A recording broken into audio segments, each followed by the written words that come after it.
2015 and 2016 voted the most powerful man in Africa consecutively by Forbes magazine. Take us through the journey in terms of where you started to the power that you exert over African economics and I'd like to say as well African politics today, sir. Well, thank you very much. It's great to be here with all of you and to share my own small experience. Yeah, that's true. I started with cement in 1978. We traded almost, throughout the period up to 1989. 89 we started textiles, of which later we had to, abandon because of massive dumping, from the, Chinese and, Indian markets. But what we did, we concentrated on just trading. And in concentrating in trading, because we really wanted to see, okay, fine, what is it? Because we've seen quite a lot of people, in the past trying to go into industry. And trying to go into industry, they failed. Most Nigerian families that tried industrialization for a very long period of time, they couldn't succeed.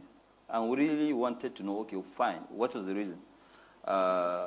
In 1995, we invited Arthur Andersen, then which is now KPMG and Accenture, to try and, we held a retreat for 2 days to try and find out, okay, fine, what was the reason? We had to go into that retreat because we accumulated a lot of cash between that 1978 to 2000 and to 1995.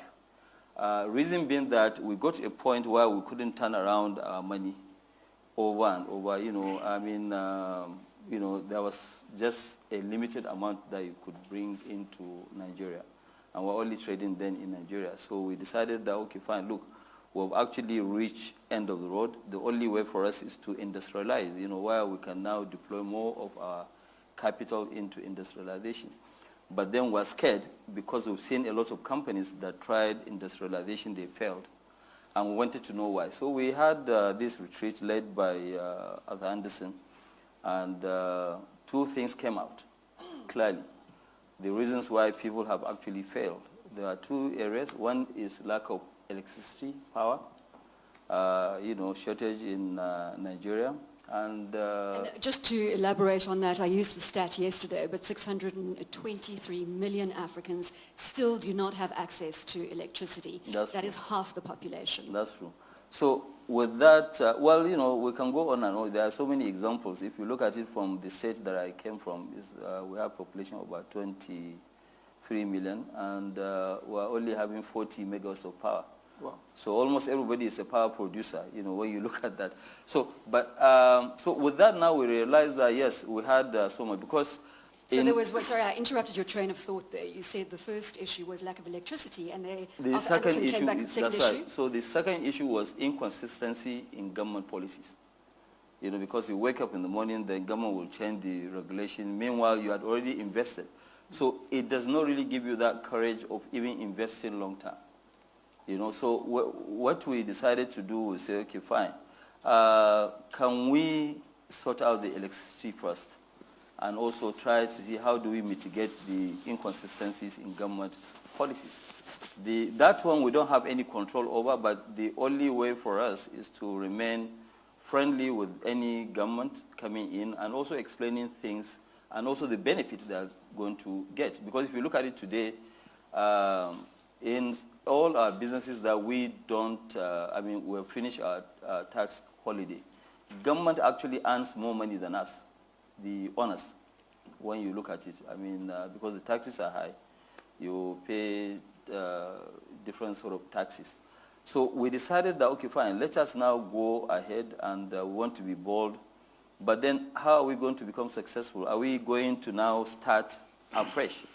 Or do we just go on and produce goods that we used to import? So that's why we got it right. Now we just did the backward integration. by now producing goods that we're already trading in, because we already have the customer base, we have the logistics, we have all the infrastructure. And what we did was now to say, okay, fine, we're going to go and do cement, we're going to do, but we started with the terminal. A small story, for example, to tell you what we did in cement. We started the terminal. We opened a terminal December 2000. And was just one small terminal to import bulk cement and pack. Towards Christmas, I now went and met with Lafarge. It was Blue Cycle then, before they merged. That please, could you try and buy 40% of this business, and then you run it, but we keep the brand, Dangote. They said, no, we want to have only, majority, minimum 51%. So it was a deal breaker. And we said, okay, fine, we are not going to agree. The money that they were supposed to pay me was less than $4 million. And so they backtracked on the deal, and we said, okay, fine, let us go ahead and face them. And within 2 years, we actually took chunk of the market, and now, we have a company worth over $18 billion. And I'm sure Lafarge regrets that decision. Definitely. We're looking now at Dangote Group having a presence in 17 African countries, and it was the first West African country to enter the Forbes 2000 list. Yes, but I mean, West when we go forward, because part of the question, we want to also tell you that right now we're actually in a massive trajectory. We are now at about $4.2 billion of revenue, and in the next 2 years we'll be at $30 billion. So we are going into a massive transition, group-wide. So accelerated growth, let's say, going forward, yes. And even more for Lafarge to cry about. Strive, let's come to you, and again, correct me if I'm wrong, but Zimbabwean born, your mother was an entrepreneur, your father worked in a mine. At the age of 12, they had accumulated enough money to send you to school in England. You then continued with your education and as an engineer, came back into Zimbabwe and went to work for the state telecommunications operator, where you were very quickly promoted to senior positions, but frustration with a state-owned entity led you to start your own organization. Can you pick up from there? Sure. First of all, thank you for having me. I also want to acknowledge Baba, President Obasanjo, who's played a great role in both our careers, Aliko would agree. But as you point out, I didn't start off as an entrepreneur. I started off as a professional telecommunications engineer at a time when all telecommunications in Africa and most of the world was run by the state. So we used to call them plain old telephone companies, POTS. So I was a POTS engineer. But that's about as funny as that got, because we didn't do very much. Zimbabwe at the time had one of the highest teledensities in Africa, which meant the number of people with a telephone. And ours was 1.4%. The average African teledensity was 0.7%. So that just gives you an idea of how many people had a telephone. If officially you got on the telephone waiting list, you could wait 35 years. And, so it was, we didn't do very much. So. But that is where you must have seen the opportunity. No, I didn't actually, because it was all under the state. So I left and went and started a construction company. But as technology would have it, about 5 years after I left, the whole mobile industry began to emerge. And what I quickly spotted was it was being driven by private enterprise. It was private entrepreneurs, particularly from the construction world, because they had to go out and build towers. So people like myself, Naguib Sawiris, and other buccaneers began to see that, this could be an opportunity for us. So I was watching what was happening globally, and I thought, well, I can just go over and persuade the government to give me a license. So I went and said, you know, there's this great new technology. Would you give me a license and I can provide service to the people? And they almost locked me up as a national security threat.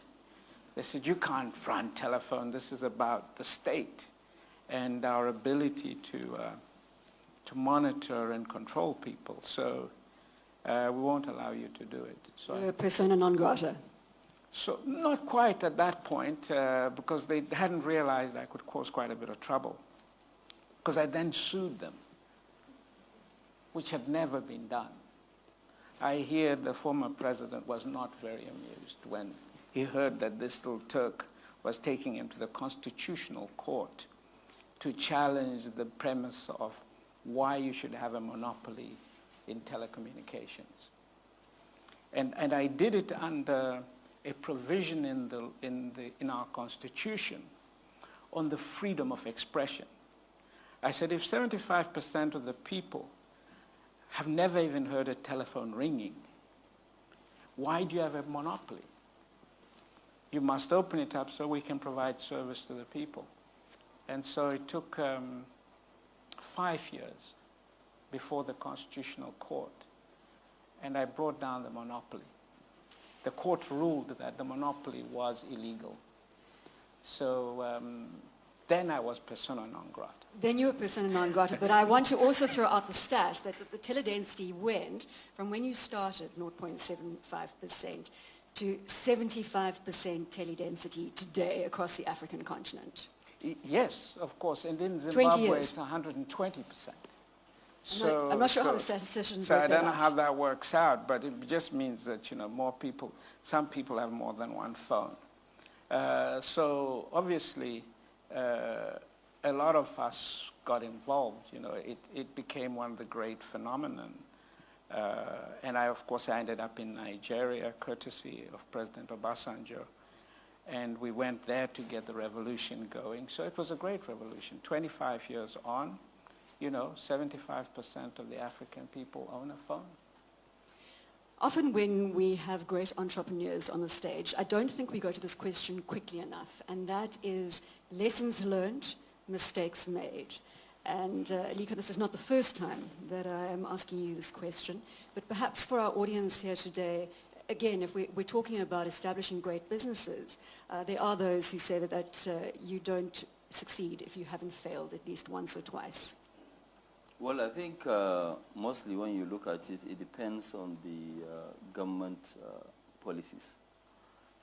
Where now, when you look at it, I mean, my brother, you know, Stripe just talked about telecom. Without the, you know, aggressive nature, and not only the aggressive nature of also looking at, you know, things outside the box, the telecom industry wouldn't have actually been, successful especially in Nigeria, because at the time they now came in Nigeria we have a tax rule which we don't offer any tax holidays or any incentive to services. But President Obasanjo was very, very creative. You know, I mean, that's the truth. Not that because he's here. You know, I didn't even know that he's sitting somewhere. But what he did was to say, okay, fine, let them also, because there was a claim that there was not going to be any profitability. And he said that, okay, fine, look, you know what, I'm going to give you 5 years tax holiday. Even though it wasn't in the tax law, but as a president, he had the prerogative of approving a tax holiday, so which he did. And that was what even allowed them to come in, because the calculation then was, look, the entire country, both land and mobile, we had 500,000 lines. Yeah. Okay, in 2000. And today you are talking about 147 million lines. So you can see, so it depends on the government of the day, it depends on what you can convince them and what they really want to try to take to the next level. But our own, for example, today, like what I keep saying, there's a big difference between Africa and maybe Asia. Mainly when you look at Asian market, is a market of exports. But we have local demands. So there's demand in whatever that you do. You know, the opportunities are enormous because we're like an import continent. You know, we export mainly raw materials, and we import a lot of goods, which is why, you know, it gives us a lot of imbalance in our foreign exchange situation. So not many missteps in your history, mistakes I think that you learned from. the missteps that we've had, you know, we've been always a very, very focused company. There are a lot of businesses that we have dropped, you know, along the line. For example, we're in banking, we had 2 banks, and we decided that, no, you know, it is much better for us. We are not professionals in terms of banking, you know, we are not professional bankers. So, and what we said as a rule in our company, any business that 10 of us in the company, top 10 of us, cannot wake up at night and explain to you the process from A to Z. We don't have business in being that business. I don't want to be in a business where somebody will sit me in the room and tell me how the process is. Because, you know, let me give you an example. In 2017, we had the toughest challenge of our time, 2016-17 in Nigeria, because of the fall in oil prices from 120 to $30 a barrel. And we said, okay, fine. So how do we, then devaluation setting, how do we really retain and maintain our profitability? And we had a lot of shareholders. And all what we need to do is to go back into the trench. And I was arguing with the people running the operations and said that, no, we can actually cut a lot of our costs. We can even make much more money. When you look at it, all our companies, we actually doubled our income, minimum, compared to 2016, just because we know our business in and out. So that's the difference that we have. It's not, you know, unlike, for example, apart from South Africa and Ethiopia, we are also power producers, but we don't sell power, we consume. And now it turns out to be that our power cost is just about 1/3 of the power cost of the national grid. And that is the reason why we are much, much more profitable company than any company in Africa. And that adage, of course, is reiterated. Well, I suppose Warren Buffett came out with it from the first place in the investment space. Don't invest in companies that you don't understand. And I think that yes, very much underpins Gateway Partners' philosophy as well in terms of investing in companies. How did Shankar put it? Biscuits and bread rather than Bitcoin.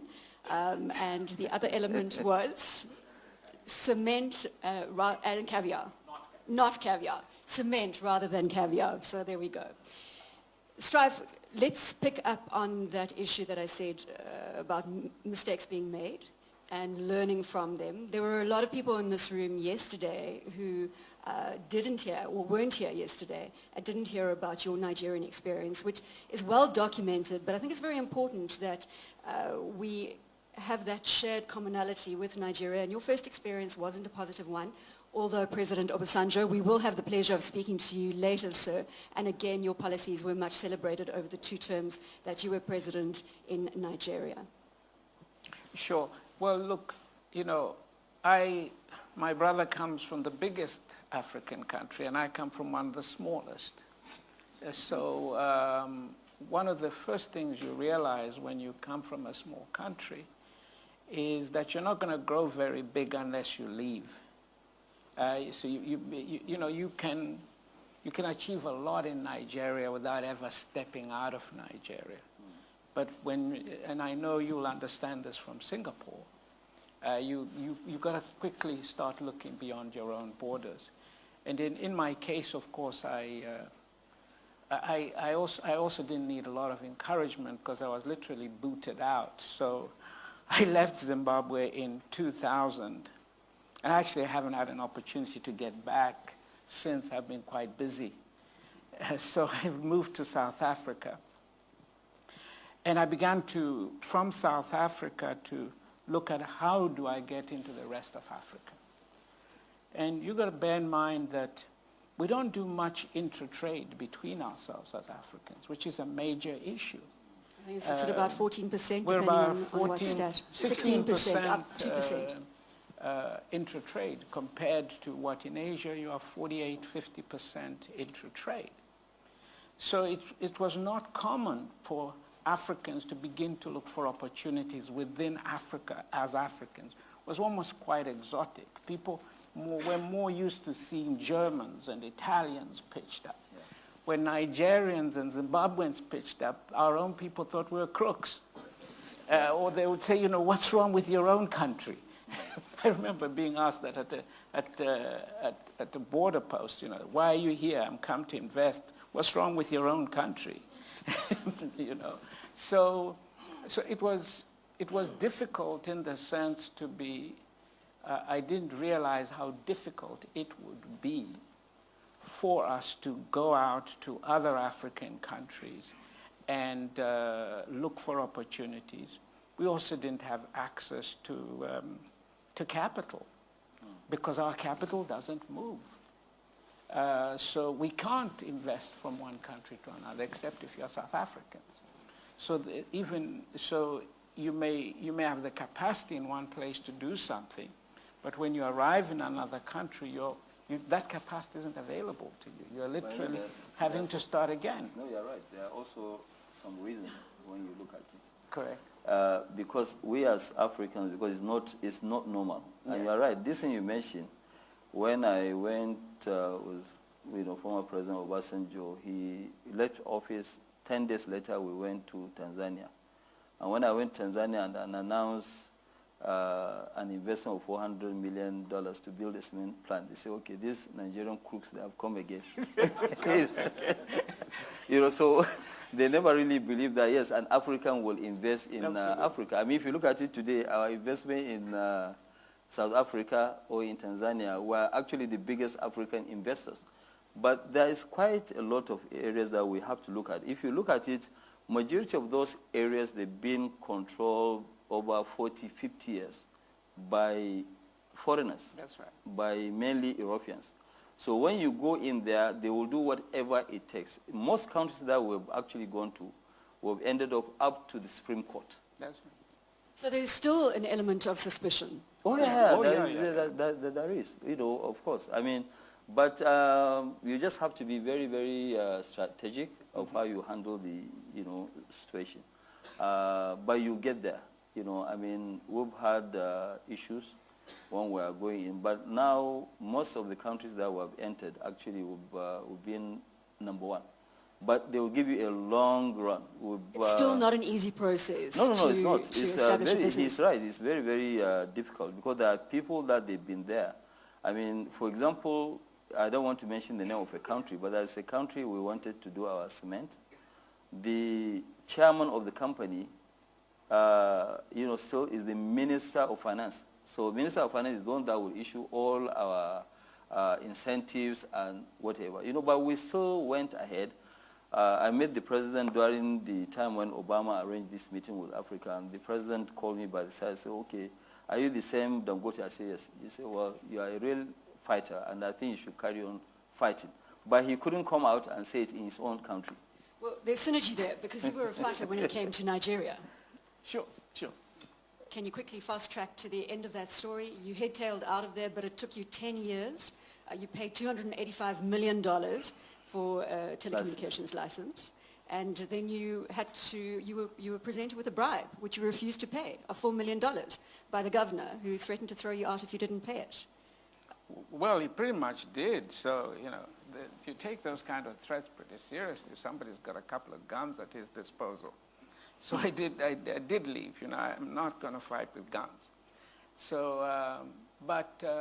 I persisted. I took the matter to international arbitration, as I was saying yesterday. And to be fair, and this is the other thing, the arbitrators were appointed by Nigerian courts. And they were majority Nigerian judges. And we went before several arbitral hearings. Every single one of them ruled on by Nigerian judges in our favor, to the very end of the process. So again, there is a legal framework. Don't let people mislead you otherwise. We stayed in those courts. Of course, it was a little long, but it can be long in India too, or Indonesia. You know And I that's think, Strive international and practice. Aliko, that brings us to a point of persistence. What you need in terms of investing across the African continent, as in other frontier markets, is a level of persistence, understanding that the rules and regulations across the 54 countries in Africa are very different, as you've both just described. Oh, yeah. It is not easy to apply one set of rules and replicate that in other countries. It doesn't work. But I also want to get to the point now where we've spoken about the corruption. Where are we in that scale? Because I want to understand how we've progressed, how you as leading businessmen across the African continent are engaging or negating the element of corruption. Do you still get faced with it at this juncture in Africa's story? A quick comment from both of you. Well, yes, you still do, but it's not only in Africa, even other countries.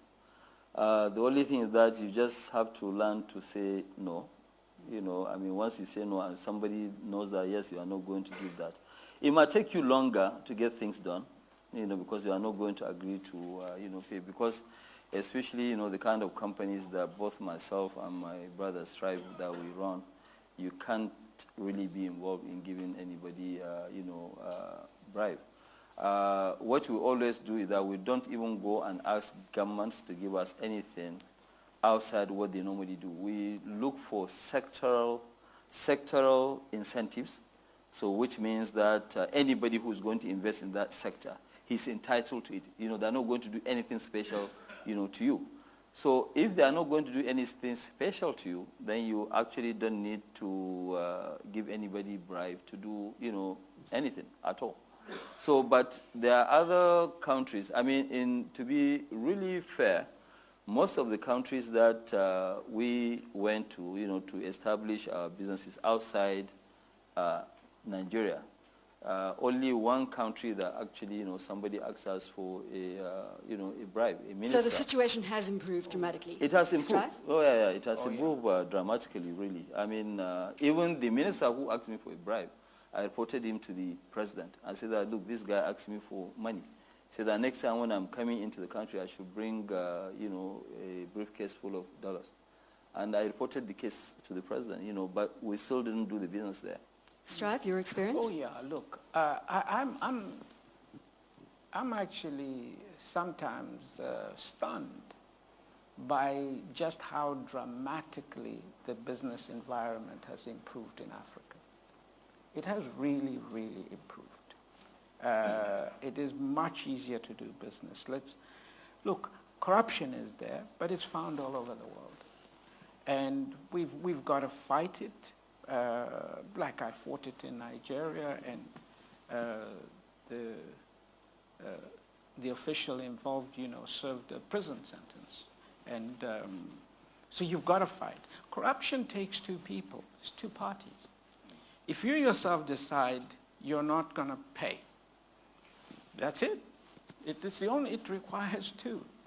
So if you're going to invest, but if you're looking for shortcuts, it doesn't matter where you are, you will end up in a corrupt deal. So I think I'm going to leave it there on the corruption side. We know that corruption is prevalent all over the world, but I want to leave you with what Strive has said, and also has been, you know, Aliko has concurred to the fact that the business environment in Africa has improved dramatically, and instances of corruption have dropped dramatically.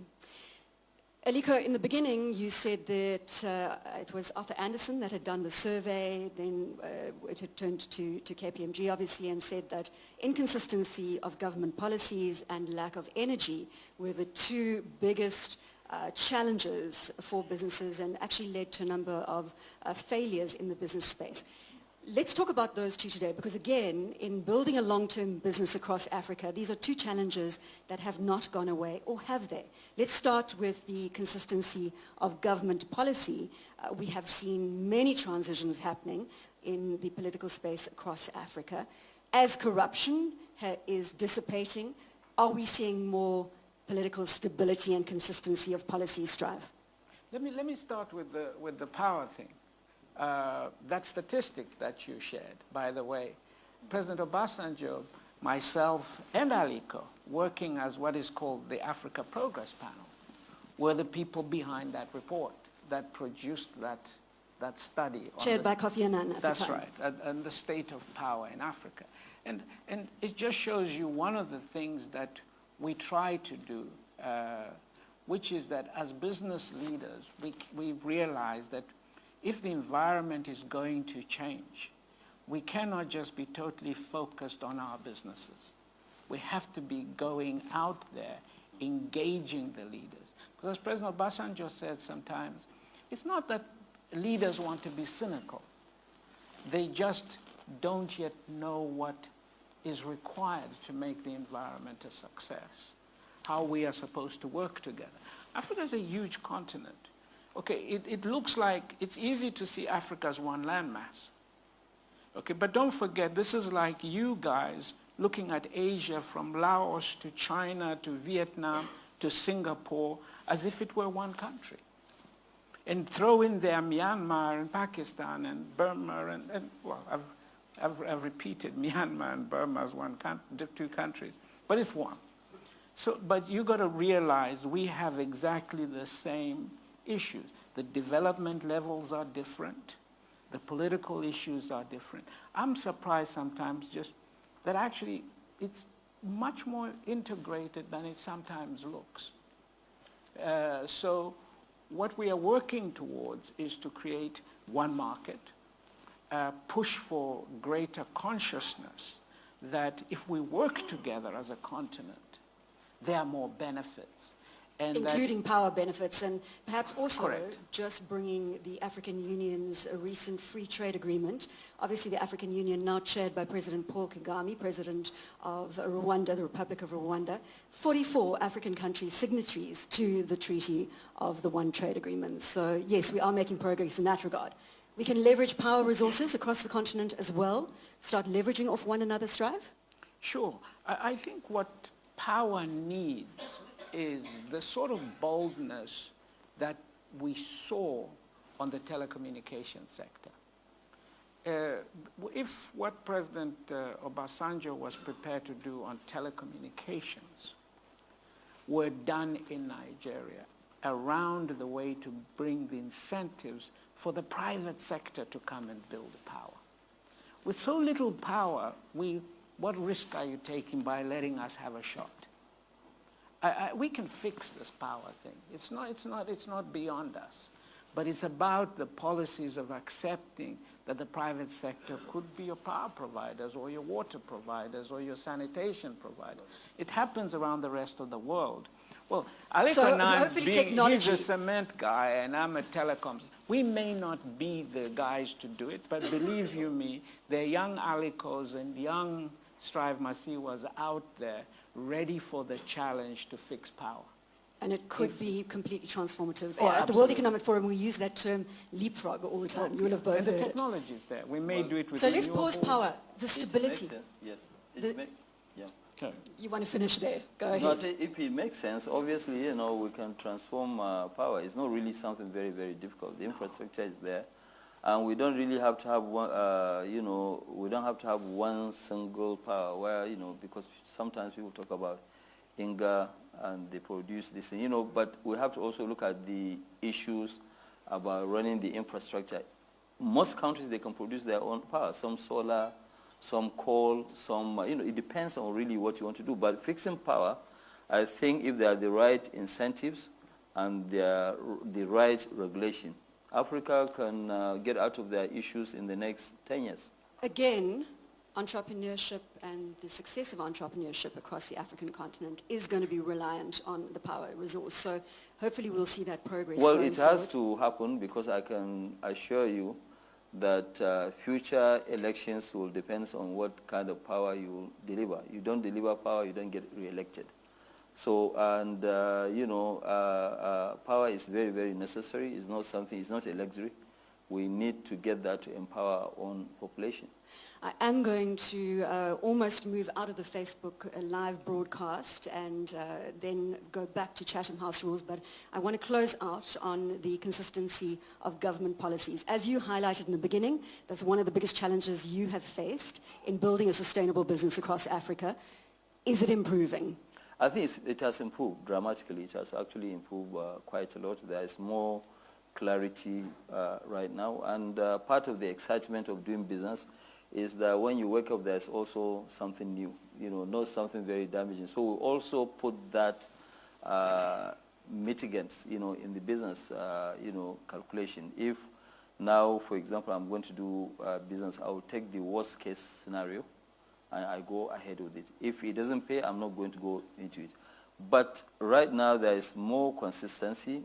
Few countries are still having sort of issues. There are countries that we have invested and we're still having a couple of issues, one or two, not many, so it has really improved dramatically. And, the issue that when you look at future in the next 17 years or so, by 2030, if you are not really in Africa, you won't be able to make money. Yes, you can, on the policy side. I think that certainly for those of our leaders listening, this is really what I would be saying. The big challenge for us in Africa going forward is how do we deal with unemployment of our young people? We have an extraordinary challenge of a lot of the technologies and the industries that we can build today do not create a lot of jobs. The key for us is to promote entrepreneurship. And the underpinning of entrepreneurship is, first of all, education. We have to throw ourselves at education like we've never done before. And this is a great region for us to understand what you can do in that area. And that education is only as good as we pivot with it to skills. You can be an entrepreneur, but if you have no skills to sell, to underpin what you're trying to do, there's nothing more you can do. So we have to address those two issues. We have to get education moving. We have to get skills training moving. Vocational training. Skill kids to do things with their hands. If we don't, then all our hope goes up in instability, in migration issues that will be beyond the next generation to deal with. So for me, Africa's glass is half full. Extraordinary potential. We have young, vibrant, the world's youngest population, average age 19. We can do extraordinary things. The consumers of tomorrow are African. We will be 40% of the world's population by the turn of the century. So this is where you got to be, and you start today, and we invite you to come and be partners with us. And when we talk about those partnerships, I do just need to stress that we've got two of Africa's leading philanthropists on the stage. Strive and his wife Tsitsi have the Higher Life Foundation, and over the last 20 years, they have educated 250,000 orphans across Africa, and they also, the Family Foundation funds 40,000 bursaries on a yearly basis, again, African orphans in the education space strive. And then, of course, Aliko, the Dangote Foundation, and you, sir, personally seeded that foundation in 2014 with $1.25 billion US. So again, education at the heart and vocational training at the heart of what you both do. So thank you very much. We're now suspending the Facebook live transmission. Gentlemen, thank you very much for your time. Mr. Driver Masiyiwa, Aliko Dangote, thank you very much for the